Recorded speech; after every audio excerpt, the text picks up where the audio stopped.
car number 1T. He's out of Clinton, Illinois. The bug-out service, Twin City Mobile, blasting trucks plus pancake graphics, number 1T of Tyler Shoemaker. Bench raising stories about the battles we've fought. Non-alcoholics just call that cinnamon. Synonym. Got the cinnamon fireball. That's got 3 N's and 2 S's in it. The guys. You were upset. You don't seem upset. Because you are the biggest competitor I've ever seen in my life. Have you called Cracker Barrel yet? It's not even in Washington, D.C. It's at Waldorf, which is like 45 minutes away from Washington, D.C. But you know what? Ted Bundy was a Husky, so go ahead.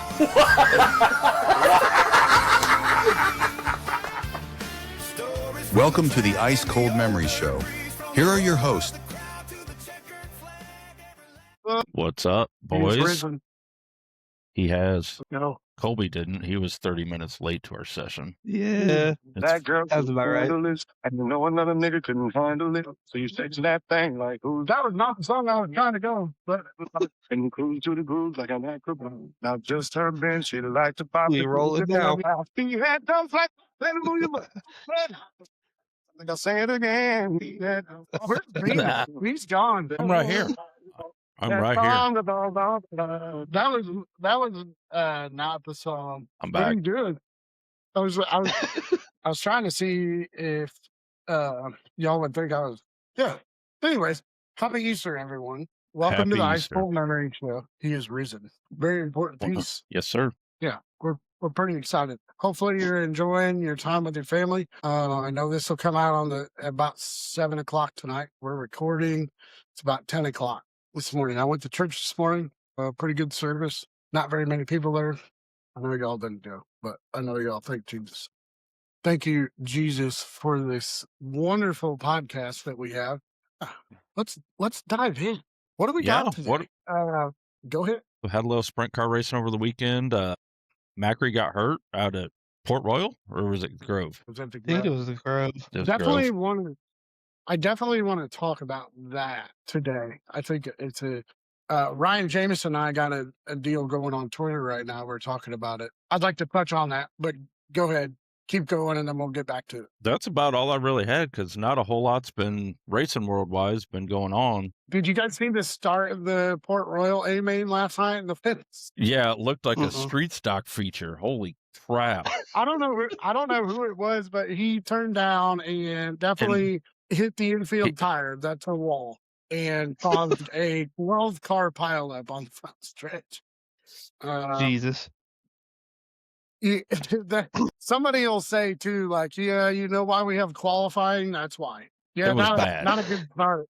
Not a good start over there in Port Royal, but I love that racetrack. Would be so much fun to run on. I think, in all reality, something about Port Royal I will say. There's some lure to. Am I saying that right? A lure? A lure? A lure, not lure. That's what you use to fish with. My person, yeah. A lure. All one word. Yeah. One of those, I think, to the daytime. Yeah. I think we don't daytime race enough. And I think, Pennsylvania's had this figured out for a while, where they've also not have it figured out. They start in February. Bless Yeah, me. they got lucky with the icebreaker, the frost buster, whatever the hell they call that. That was at Lincoln, I think. Yeah, but it ended up being, it was one of those freak nice 80-degree days that we had at the end of February. Yeah, we did have those. But I will say, I think early in the year and late in the year, we need to have some day races. Yeah. Especially around here. We need those around here. Yeah. We don't need to get at night when it's 30 degrees and no. Freezing our asses off. It would be really cool. We don't need to even turn on the lights. Let's get it where we're done before the lights turn on. I remember we were start at 1 o'clock in the afternoon. Yeah, we ran a show at Jacksonville. It was a Sunday show. It was like 6-7 years ago maybe, and we ran a couple Sunday shows. It was like after the fair, I think, or something. Yeah, and man, it was cool because we were done by like 7:30. We went to dinner and then got home and like went to bed at like a normal time. Like it was tremendous. So, man, if we could do that, and I understand everybody wants to be the hit later, and there's something about running at night and being the show at night. Like I understand the importance of that piece, but let's get some day shows in. I like it. could get behind for sure. You know, when I the like sun's it. up here, I don't have that going in my eyes. You know what I mean? Yeah. When you're going down into one and you can't see shit, and you're close to Jesus. That's very much fun. Also, we got to bring up basketball. Yeah. Unfortunately, Final Four, Illinois lost last night. Pretty big to UConn. But your Wolverines, Sharon Moore and company, found a way To put hand to ass. absolutely dominate Arizona. I'm not even sure that I told you that they were the best team in college basketball. I still 100% believe it. you did. I did tell my buddy Lou that I thought Illinois would go to the Final Four. That was that was even before the Big Ten tournament. It did happen. I think they played well, though. They did. They just didn't have shots playing. Yeah. I also want to give a shout out to ISU, Illinois State, Final Four also of the NIT. Lost to Auburn, and Auburn just looked like the varsity club, and ISU looked like the JV club. Yeah. But with that being said, it was a hell of a run for the Redbirds. Cool to see two Illinois teams deep in the run in March and in April. Playing in April special, right? So Yeah.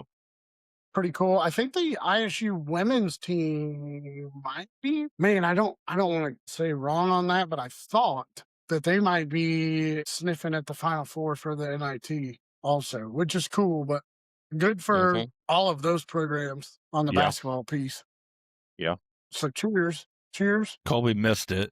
Colby's fiddle farting around with his phone, trying to get his PlayStation working. Put your Cheetos down, bro, and cheers. I'm trying to look up the ISU women's. Hey, I appreciate the hustle on that. Whoa, we saw like the bottom of the bottle. Yeah. He did it again. He did it again. Turned Water into wine. into water into wine. Absolutely. Also, boys, we had a podcast here, was it a month ago? Yeah. We had our Blues jerseys on. We were talking about golf. Yeah. The Blues are making a run for the playoffs. We're 3 points away from getting in this damn thing. Yeah. Let's go.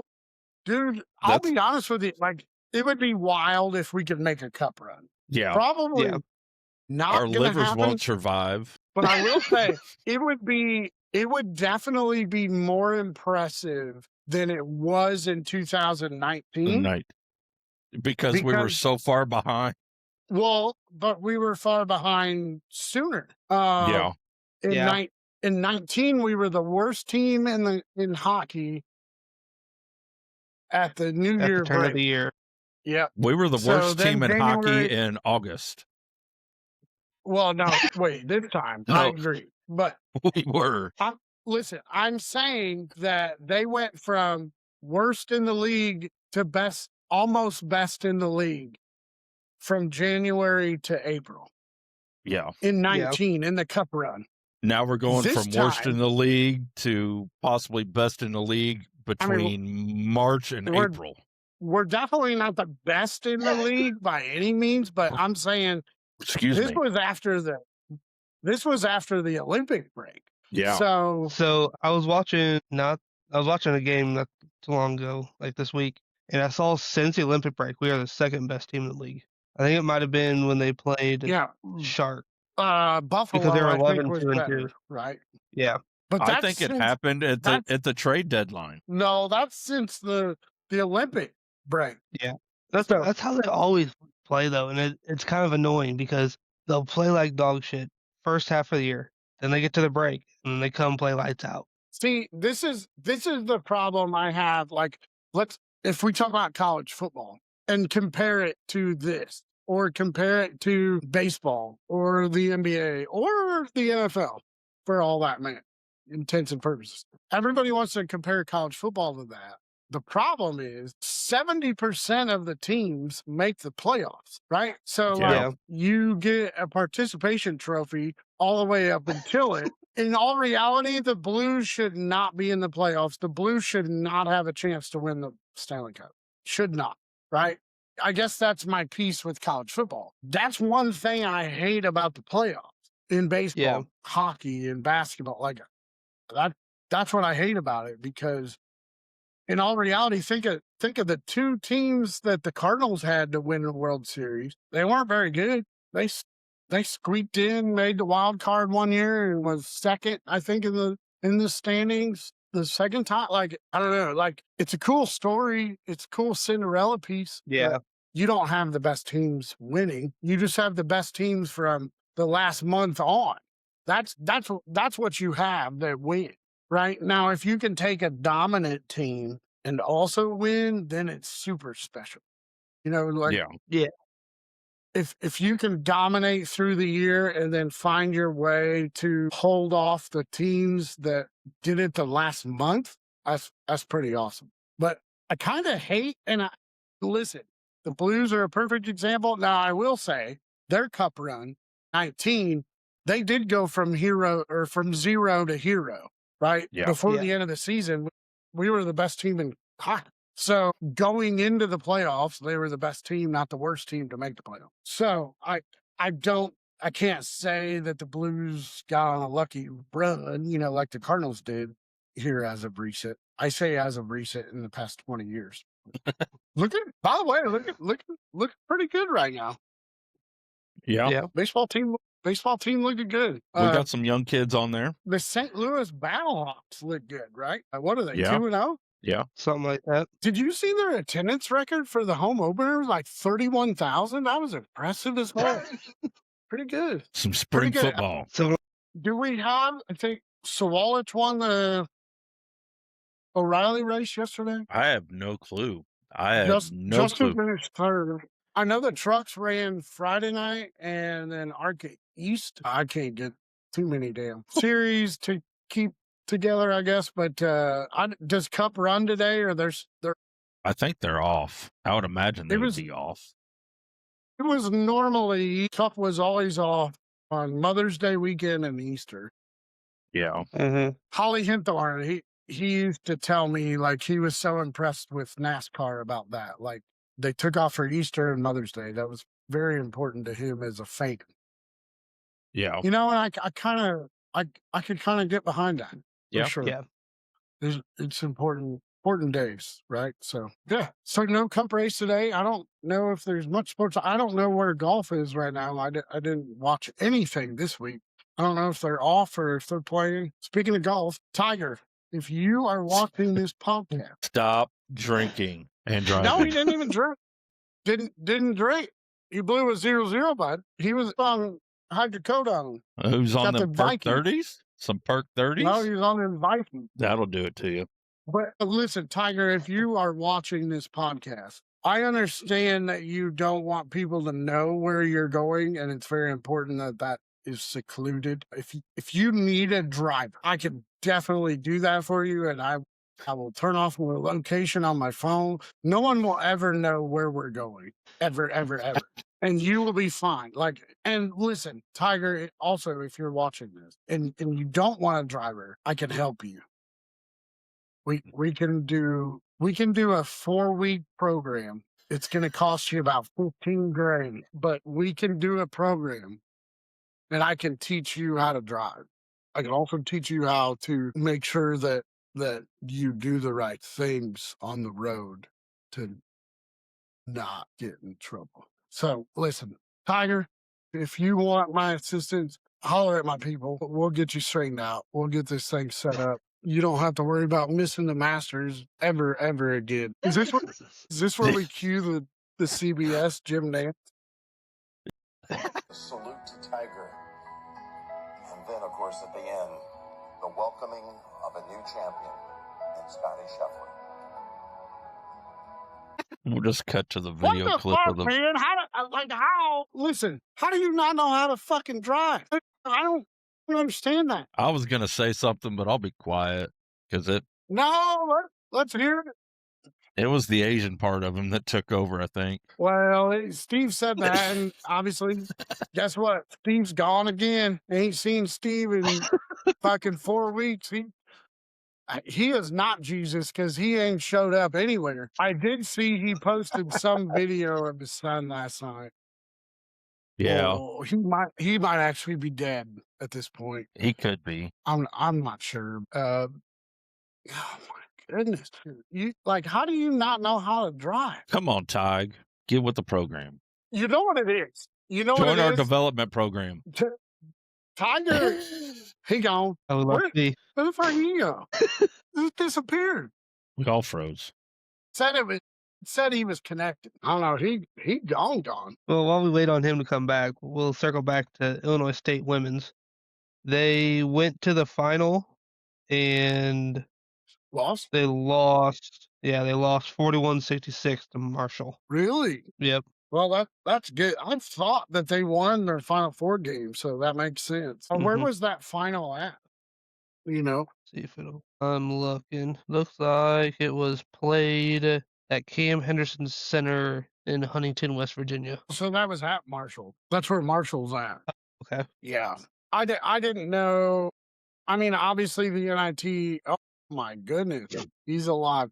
Obviously the NIT plays their the best seed plays their home, but on the men's side, the Final Four ends up in one place, which they played at Butler. And so Auburn and Tulsa, I think, are playing today, actually, because the national championship's tomorrow night. So the NIT championship's tonight or today, I think. So pretty cool that we went to the championship then. So women's went to the championship, lost to Marshall. That's what we're filling you in on that. Yeah, sorry, I kind of got disconnected there for a second. Something happened, so but I'm back. You're good. So I will say, I figured out what happened to Tiger.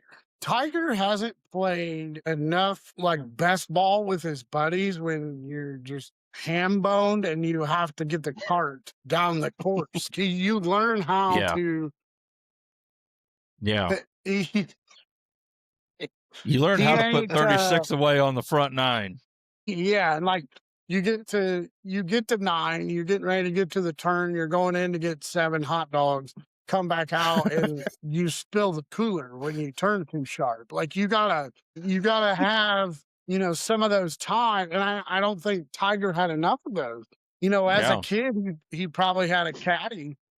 Yeah. And I don't know if Tiger's ever ridden in a golf cart other than I don't think Tiger's ever fought a goose. I don't think he's ever fought a goose on the course either. Tyler has. There might be a picture out there. We should probably put that in the podcast. Yeah.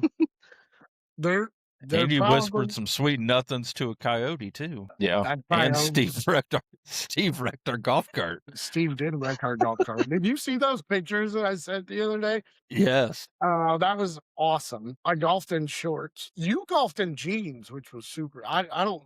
That would be super uncomfortable. Yeah, I had jeans on. It was like 37 degrees outside when we hit the course. Yeah, it was cold. It was cold. Yeah. And we got free beer. No. You need the clubs because so I will say one thing we are going to do this year when we go to Burlington, we're either going to go early and play or we're going to stay the night and play in the morning after we go to the car wash. We'll have that discussion. Do they even have golf courses in Iowa? Yeah. There's 2 in Burlington. No, I think there's just 1 in Burlington. Regardless, we will. I mean, there's 85 in Peoria, so we can stop back with the toter. We will be bringing our golf clubs to the racetrack 1,000% this year, and it's going to be awesome. We're gonna. I always wondered that, hey, what do we do if you're traveling in the toter and the hauler and you want to go golf? What? And so I think most people would answer hey, we got 4 more people with a truck. We will not have that. So we will absolutely be bringing the hauler straight up to the golf course. And yeah, we're gonna be golfing. I can't wait. I'm so excited. It'll be fun. All right. So I do want to bring back Macary's accident. Yes. So unfortunate. I don't know. Have you guys had a chance to see? Yeah. I did see the wreck. Kind of reminded me of when Kevin got hurt at Knoxville. Just the way the car just landed. There's that bounce off the rear end when the car came down, I think. I mean, I guess Kevin's was way worse than that.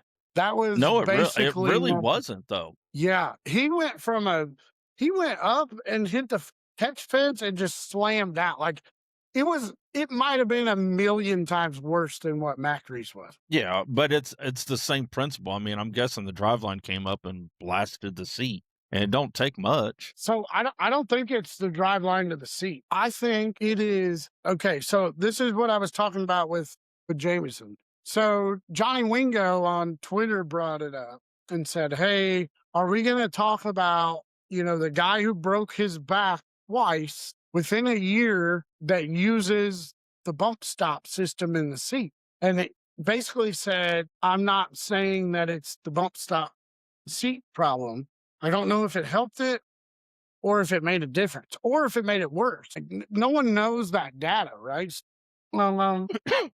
We look back at, after Earnhardt died and we brought in the Hans, we brought in, the head tether system. I will say this firsthand. I flipped in one of Dale's midgets at Morris, which is pavement. And if I did not have my Hans on, I don't know if I would be here. But the only reason I say that is because when it went over front, like it front flipped. And when it came down, like nose down, like it basically landed on the wheels coming down, my head snapped forward. Well, the steering wheel was way up. I don't know if you remember that. For some reason in that asphalt car, that steering gear, the steering wheel was really close, right? Which I like that. Like in the go-kart, I liked it right here. You look at the Cup cars and, you got the wheel like, I'd say probably like 6 inches away from you.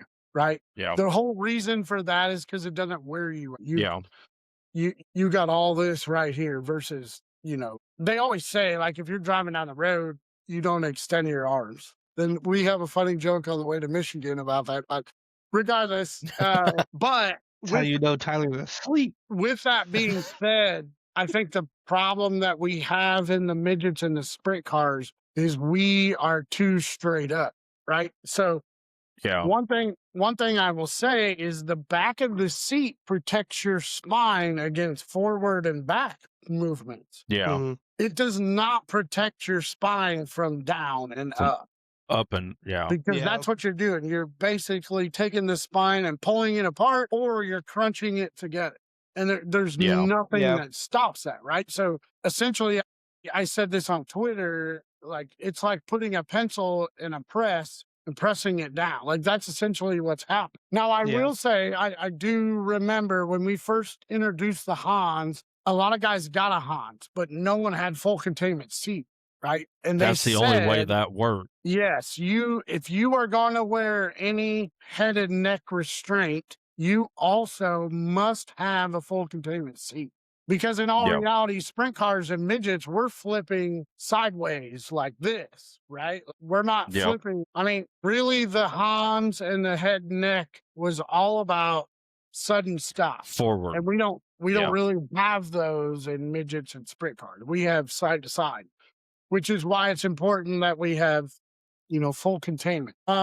I think the biggest problem that we have is we're sitting in a chair. So essentially, if you've never sat in a sprint car or a midget, you take your kitchen or your kitchen chair or your dining room chair and you sit in it and you sit straight up. That's how, see, Colby, that's how you're driving a sprint car or a midget, right? And your back is straight up and down this way, right? You get in an Indy car, even a Cup car these days, all the sports cars, you are sit back in like you're in your recliner. Yeah. Well, not even, I wouldn't even say a recliner. I would say like the old lay down go-kart seats. That's essentially what you're in. Now you lay your back, and so we'll go this way. You lay your back like this rather than, in a sprint car, you're sitting like this, right? Yeah. If you get to a Cup car, sports car, Indy car, essentially you're cradled like this in the seat, right? Yeah. So you go up and then your knees are closer to your face, and then your legs go out. If you land up and down, let's say the car gets airborne and you come down, the force is so much smaller because now instead of the force being all right here on your back, now it's laid back and the load is spread out. Yeah. That and the seat, since you're laid down, the seat helps control that force too. Yeah, absolutely. So now you don't have that movement. Here, when you're sitting straight up and down and it's like landing on a hard D, right? Like you're going to break all that. Yeah. And that's what we need to do. So in all reality, what that means is I think the cockpit has to be longer, right? Because we don't have any room. And I did this with my seat. I try to lay my seat back. Yeah. But the problem with that is you have these seat bars that are like, you can get them back an inch. It's not enough because you can't get enough angle. Now your ass or your knees are closer to the steering gear and you can't get in it. Right? Like, you can only get so much layback in that. Yeah. I try to get back as far as I can. I'll be honest with you, I have very bad posture, but that posture is what you need to be in a race car. I'm not saying you have to like cinch down and, do this, but you need to almost relax your back and be up here like this. Yeah. The only way we could do that is make the cockpit longer. Now, what's that do? It makes the drive line longer. There's a lot of pieces there. Your steering gears have to probably be adjusted because now the steering wheels are going to be so far away if you laid back. Like if you could get that baby up and in here, like if we could emulate what we have. Oh, B's going to be gone again soon. If we could emulate what we have in a sports car or an Indy car, even a cup car for that matter, if we could get closer to that, we would be a lot better in the back situation, I think. Yeah. I mean, even with the modified that we have, I mean, it's even more laid back than what the sprint car is because you're more sitting like that. So I think that has something to do with it too. But we just don't have the cockpit room to do it, and I don't think we ever will. Well, the only thing would be is we're going to have to give up and make the cockpits longer. And essentially, they turn into Silver Crown cars, which more so on the 80-inch cars, right? Remember back in the day? I think it was back in the 80s when they had the 80-inch. Sprint they had the 100-inch cars, 100-inch cars. I don't know why I said 80. Yeah. I'm just thinking back in the 80s. But, they had the 100-inch cars. And which were essentially champ cars with sprint car tail tanks on them. Yeah. So I think there's still a way to do that. You talk about a guy like Danny Dietrich. He has like 3-inch taller cages. I'm pretty sure his Maxims are about 3 inches taller. I think that's important. Now, if you move the cockpit back, we could get the seat down. Guess what? Going from here to here, where does this? You don't need 3 inch line go, right? Yeah, you don't. You're gonna lower the driver, and also you're gonna lower the center of gravity. So we talk about, hey, if we make them longer, the cars get tighter, but we're also lowering the center of gravity, which is better for the drivers. I'm all about this innovation piece with the safety, figuring out something.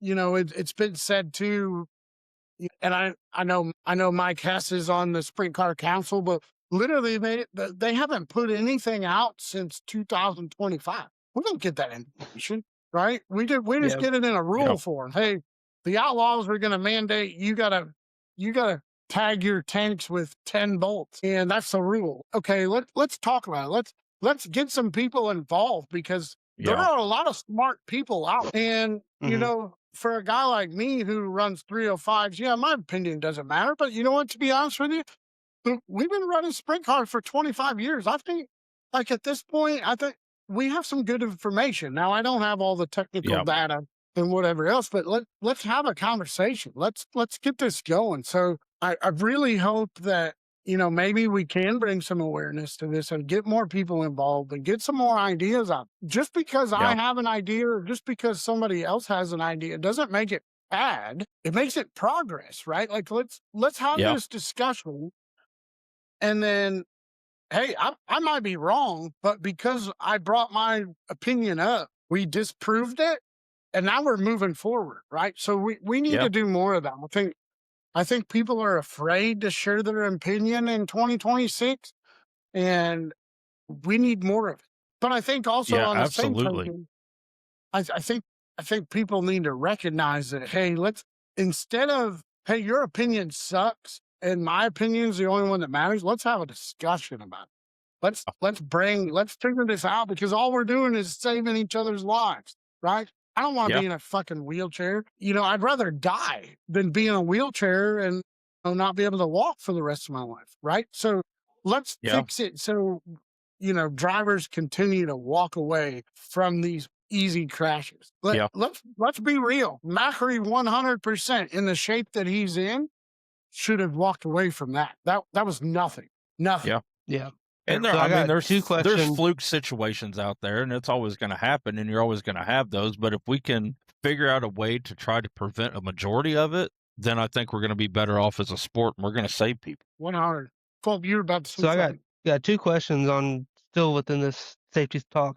Do you think we need to redesign the seats to have more of a way to not be so vertical, but still have the seat straight up, since most people won't be able to afford a brand new chassis? Or do you think those custom poured seat pads can help with some of that impact force better than just a normal steel seat that a lot of drivers have? Yeah, so good questions.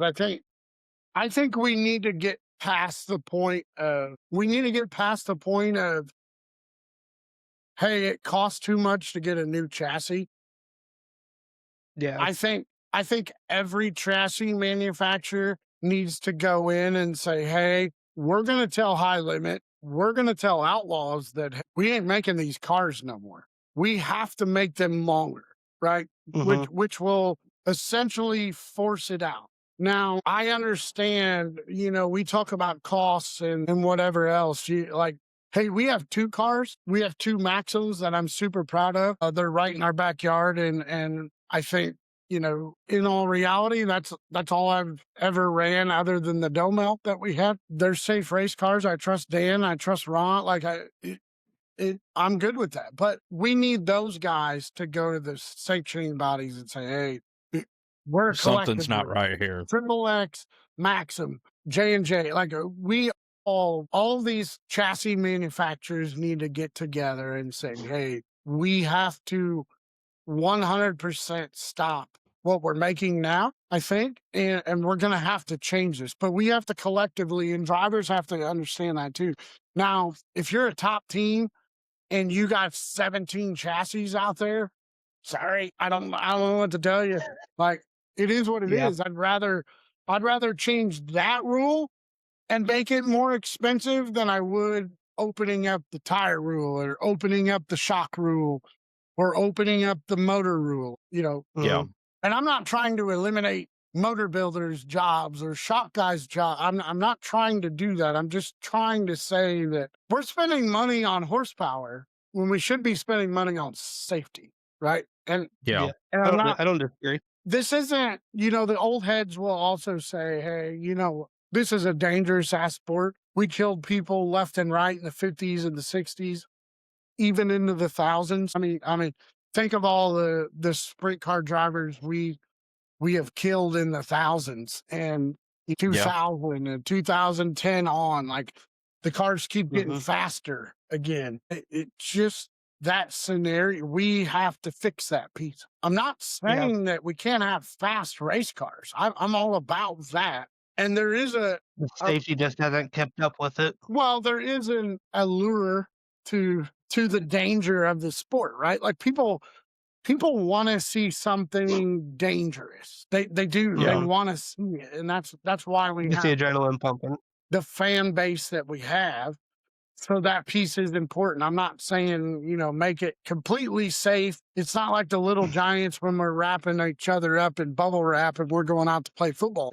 I understand there's a lot of people, but hey, let's be real. Let's be smart about what we do let's make the product great for the fans to be excited about, but let's keep these drivers going, right? Like we got to keep us alive. We got to continue to do this.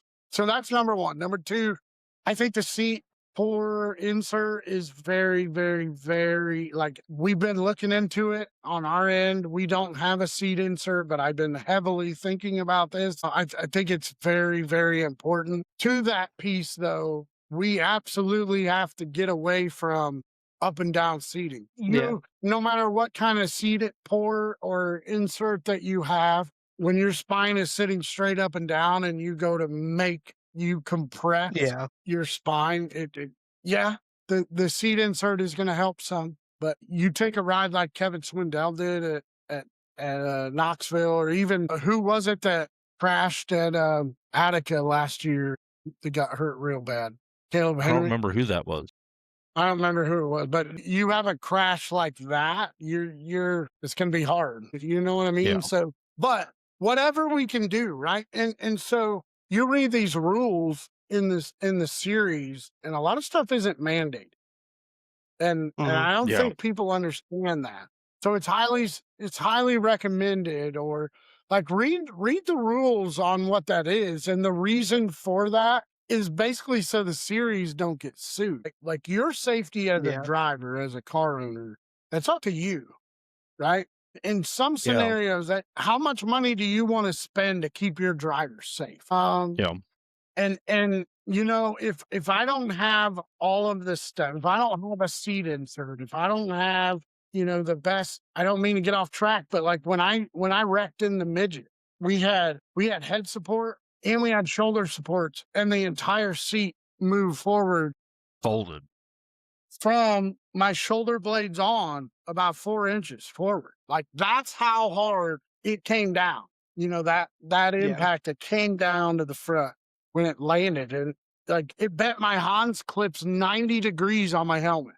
Like I don't think people understand the type of force that has, you know, when you're flipping that hard and the force that it is, you know, it's incredible. You know, we talk about F1 cars and the G forces that they crash at. Like sprint cars are in the same boat, same data, same material. You know, I will say flipping on pavement is probably worse than on dirt. Dirt is a little bit more forgiving. You know, the ground, it's not like the ground's impeding. You know, I remember Clausen broke his neck at Eldora one year because the track was so soft. The chassis dug into the ground, and like his helmet was on the ground, and it compressed T2 through, I don't remember what it was, but you know, most of the time the dirt's a little bit more forgiving than asphalt, but we have to figure out a way to make it safer. And as owners, it's very important that we spend the money to make sure our drivers get back and we can continue on, right? Like, I mean, we're there to put on a show. We're going to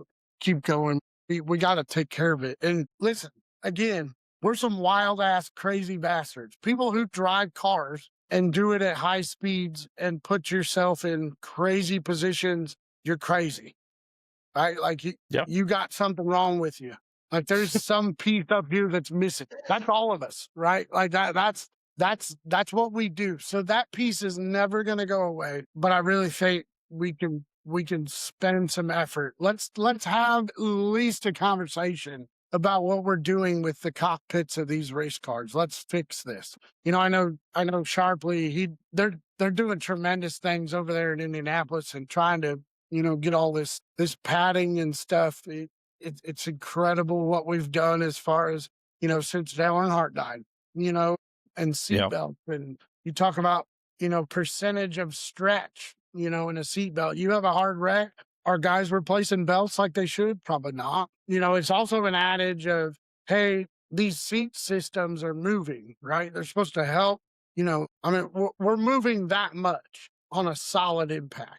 Much like your seatbelt in your automobile that you get in every day. You can, you know, buckle up, you can still pull it, it'll extend. But if you jam that baby real tight, it'll stop, right? That's where the seatbelt works. Essentially, that's the exact science of what these seat systems that allow a little bit of movement to do. It's supposed to catch it a little bit. But I'm almost wondering if it's enough. You know, like moving the seat this much at the very end of an impact or at the very end of an impact, just before, it's almost like this adage, you know, where we talk about, hey, when an elevator cables drop and you're drop, like if you jump at the very last second, you know, it ain't, you're not going to get there. Right. So I don't know. I mean, I see the videos. I'm very interested in it. We don't have one of those seat systems in our cars yet. Not that I'm trying to let other people be the guinea pig before I did something like that, but there's just not enough data out there to say, hey, this is the way to go, or this is not the way. I'm not saying it's not the ticket. I'm not saying that there's anything wrong with it. I just don't know. Right. And I think that information needs to be shared more. You know, I will say this, and I'm going to get a lot of flack on this, and I really don't give a shit, to be honest with you, but when we have driver deaths and everybody wants to shut off the video, I have a tiny bit of a problem with that. Now, let me specify, if we have a driver death, that video doesn't need to go public. Like, it shouldn't be open to the public. I 1000% agree with that. And if I'm ever involved in a wreck, and it takes my life, I don't want y'all to like shut it down. I want that information, all the angles that we can see, sent out. I do. I want it out so drivers can understand what happened. Right. And I don't think we have that enough. I get so pissed off in the sense that, you know, I'm a nobody, but hey, I'm working on these race cars too. I'm building these race cars just as the guy that got hurted. I don't want the information to tell gossip. I want the information so I can see what we need to do to get better. And it's almost like every race car driver in the country needs to be on some registry, and then this shit gets shared, right? Like I don't know how you do that. I don't know how, like, hey, you send that information to race car drivers, but the general public doesn't get it, which will never happen, right? What I'm asking for is never going to happen. But I also will say that, hey, you as a race fan can have a very strong opinion about those videos being posted. And I agree with you on that level. That information needs to come. I mean, as morbid as it is, I have a lot of that data on my phone. I have crashes that have really hurt people bad, that have even killed people on my phone. That doesn't get distributed to anyone, right? But I need to see that information. I need to see that what's happening so I can make my race car safer. So hate me if you want, because I have that information, because I have that video. I'm not out publicly sharing that. I won't publicly share that with anybody other than other race car drivers to get better.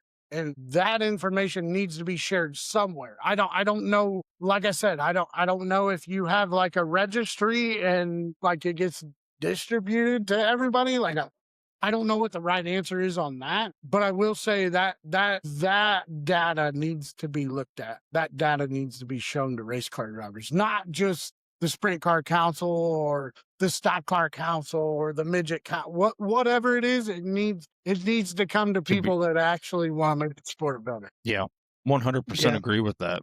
And you're not looking at it from a morbid standpoint. You're looking at it from an informational standpoint to make everybody else safer after the fact, so you can see where the failure points were and see what's going on in real time, not as you're looking at it as fucking John Smith just passed away and I want to watch him die. Right. So I 100% agree with you on it. Well, and it's hard to watch that as a human being, right? Like I don't want to watch someone die. Yeah. But also at the same time, hey, I'm strapping in something that I could die next week. And we've proven it don't matter if you're in a 305, in a Hornet, in a modified, in a late model, in a Champ Far, in a midget. It don't matter. It don't matter. You can die in anything. Yeah. You can get hurt in anything. So that's the piece too where we're at, where, you know, I kicked my camera, where we're, you know, in a spot that, hey, we really need to figure out how we can get this sport safer. If we don't make it safer, it's not going to be around, right? Like, I mean, no, I'm not, and we're again, already struggling as it is. We're already struggling it as it is. We need more people involved. We need to keep this thing going. Keep it positive, right? We don't need to kill anybody on TV. We don't need to kill anybody on live streams. I'm here to avoid that, right? So maybe, Cole, obviously, B, you weren't on, but we talked to Jay last week, and I basically mentioned, hey, I probably got 3 or 4 more years in me. We all know that. We've had these discussions that, the next 3 to 4 years are going to be super important. We're really going to enjoy it because we're probably going to be done after that. I'm getting older. I'm 41 now, and my body just, it ain't going to be good at 45 or 46. But regardless, maybe this is where we end up. I talked about, hey, when I'm done, I'm selling all this shit. I'm getting a boat. I'm getting better golf clubs. Like, we're going to enjoy life. We're going to do it right.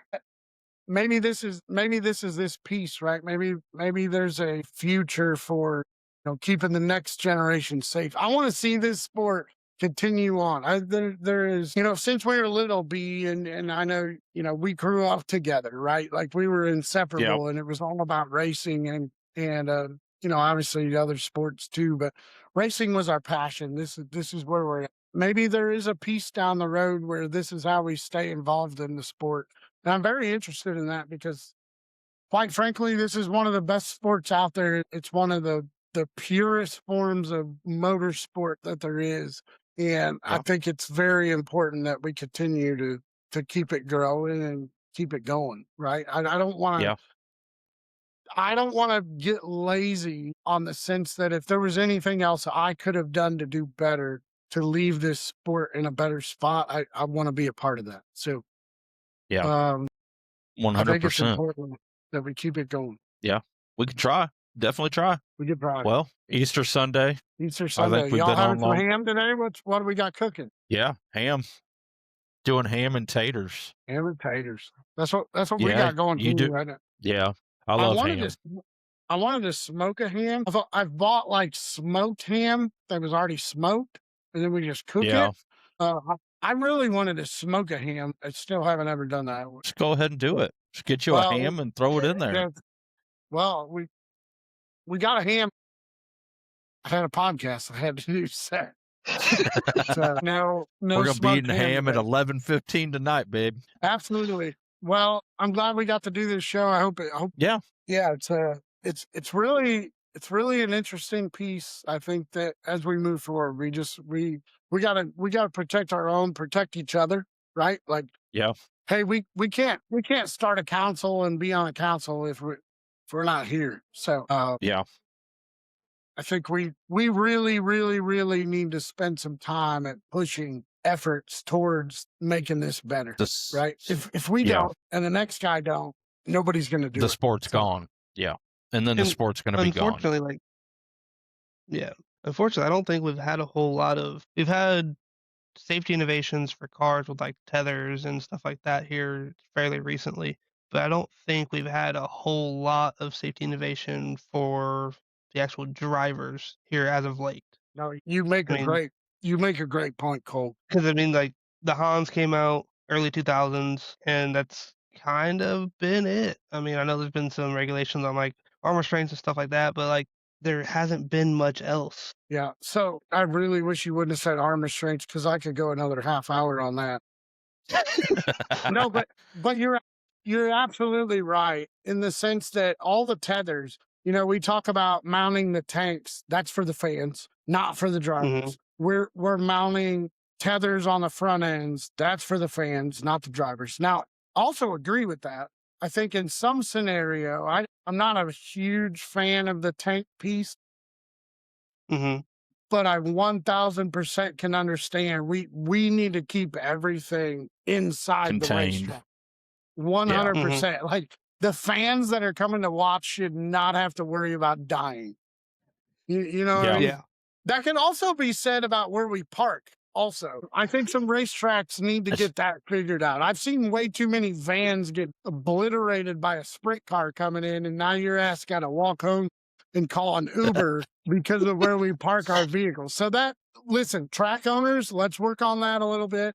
Maybe we could figure that piece out. But no, seriously, you're 100% right. I think the only real thing that we've implemented here lately, beside, the full containment seats and the neck stuff. I would say two things. One is the fire bottle, right? I think bringing in the fire suppression system is probably a good idea. I do not have one yet. I think it's very important. My dad burned up in a midget, 3rd-degree burns on his arms, his legs. He had an oil line with a pinhole. You could take a pick, and that pinhole dripped oil on the header, caught on fire. Cars were lining up, going left and right, couldn't get stopped to get over to the safety crew in enough time. Burning up in a race car is super not cool, right? The fire bottle thing, I understand the expense and, bringing it in and having it refilled and, all that. I think it's an important piece. I think we need to figure out a way to make it cheaper so drivers can, pay for that, so we can have all that. Two, I think the training, right? You talk about fire extinguishers for EMTs and track workers and whatever else. I think we need to make sure, hey, if you have a sprint car going out, they're running on methanol, right? So we need to have the proper, fire extinguishers to be able to put out methanol versus gas or racing fuel. We need to have that. Like if you're gonna have sprint cars at your racetrack, if you're gonna have midgets at your racetrack, hell, even some modifieds still run on methanol. If you're gonna do that, then we need to have the proper pieces, right? So I think that's one. Yeah. And then two would be the seat inserts. I think we really need to look at that. We've seen some of them carbon fiber seats just trying to get lighter and lighter. I don't necessarily have an opinion on them other than, you get a Kenny composite seat for $2,400. Like, it's expensive to get seats, right? I think everything we've done, Pittman running Ultra Shield, and that is very good that we have a racer that is involved in that, making seats. We got to get it more affordable, right? Everything costs so much money. We have to get more of it so we can bring the price down, right? I don't know. Again, hey, you have a stiff aluminum seat, that's no give to it. There's that old adage, right?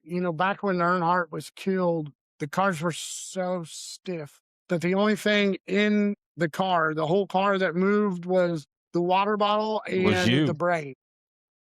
Yeah. Well, not even you, but the brain, right? There's nothing keeping your brain from moving. And if you don't understand this concept, a really good movie to watch would be Concussion with Will Smith, when it talked about essentially, the NFL almost shutting down because of the concussion. And, he was a doctor in Pittsburgh. And I think one thing that really stuck with me is a woodpecker. They studied that data where a woodpecker, when it's pecking on wood, its entire brain, the tongue of a woodpecker is wrapped around the brain like bacon on a filet mignon, right? Like, it protects the brain from banging against your skull, right? Yeah. You can have, and I think this is a piece that people don't understand about the brain and about concussions, is that you could literally get in a 30-mile-an-hour crash in your grocery getter. You come to a complete stop, 30 mile an hour, you stop, your head doesn't hit anything. Your head doesn't hit the steering wheel. Your head doesn't hit the door. It doesn't hit the window. It doesn't hit the seat. You could still get a concussion. There is no helmet out there that can keep you from getting a concussion when your head doesn't touch it. There's nothing. So I think, people really, really need to understand that point, because it's very accurate. I mean, your brain moves no matter what, right? So if we can slow down the process, and that's part of the seat piece. I think there's two pieces to the seat. The adjustment ones that, move a slight bit on impact, right? I think one is to protect the spine on a drop, but then also the other piece is if you're going to fold up a race car and the only thing moving in that race car, like you got your seatbelts on, you're solid, you're not moving. The car crashes, it crumbles, whatever else. At some point, it's going to stop crunching. And then from that point on, the only thing moving in that race car is your brain. That's it. And we have to slow that process down. You're not going to do that with a helmet. You're not going to do that. The only way in all reality that you would do that is if you ran a halo with the same material that we use for a seat pour that could help absorb that blow, right? Like if you could slow your whole head moving like this, we can slow the brain movement down. But in all reality, it's going to be very hard to do that. It's going to be near I mean, you're going to be able to slow it down, but it's going to be near impossible to stop it just because of pure physics and the physiology of your body. Yeah, so you're never going to stop it. If we could slow it down, it'll make it better. But I think we got a that's shot. One thing that I talked about when Brian was killed, when Shane Neal had his terrible accident at Terre Haute, we 100% need to keep guys out of a race car if they have a concussion. Yeah. Josh Burton, perfect example. We go to Bloomington. Yeah. We flip in the heat race. Basically has a concussion, which means his brain is swelling, right? You got several centimeters before the skull of your head touches your brain, right? Well, as your brain bleeds internally, it expands, right?